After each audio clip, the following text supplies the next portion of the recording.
The history of salicylic acid and aspirin is quite interesting, but I'm more interested in acetylsalicylic acid as its use as a precursor molecule. It can be readily extracted from aspirin tablets and converted to salicylic acid. The salicylic acid can then be reacted with methanol to make the nice minty smelling wintergreen, or it can be decarboxylated to make phenol. Phenol is an extremely useful molecule and can be used in a multitude of reactions to produce many useful products.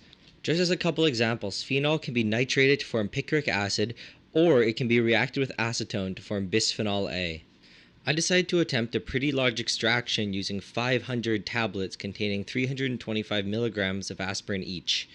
To do this, I used a liter of acetone, but you could also use anhydrous ethanol or methanol. When choosing your tablets to extract from, look at the ingredients and try to find the tablets with the fewest extra non-medicinal ingredients. The tablets I used only contained starch and cellulose, both of which are effectively insoluble in acetone, which makes the extraction much easier and more efficient. Scale the amount of solvent you use accordingly depending on how many tablets you plan to extract from. The first step is to powderize and crush up all of the tablets. You can see here that I am actually struggling quite a bit to crush the tablets. And in my pathetic attempt, some of the tablets even flew out of the mortar. Instead, I opted for a much easier method. I transferred many tablets at once to a piece of paper and then swiftly tapped each tablet with a hammer. Just one tap was enough to break each tablet into several pieces. Then all the fragments were loaded into the mortar and they were much easier to crush. You could also opt for the automatic method and simply put the tablets into a blender or a coffee grinder. Grinding up 500 tablets with a mortar and pestle was surprisingly tiring, and I don't really recommend it.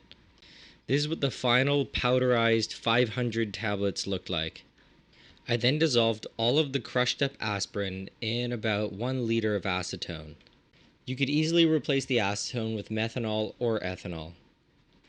I added the aspirin powder slowly to avoid jamming the stir bar with excess undissolved powder.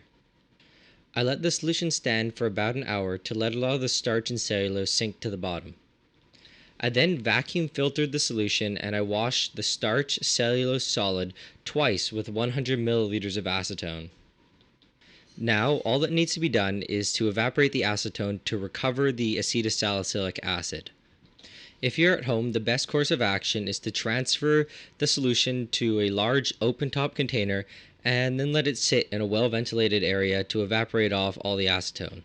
I had access to a rotovap, so I transferred the solution to a round-bottom flask and evaporated all of the acetone. This is the final product after drying in an oven overnight. The final yield was 94%.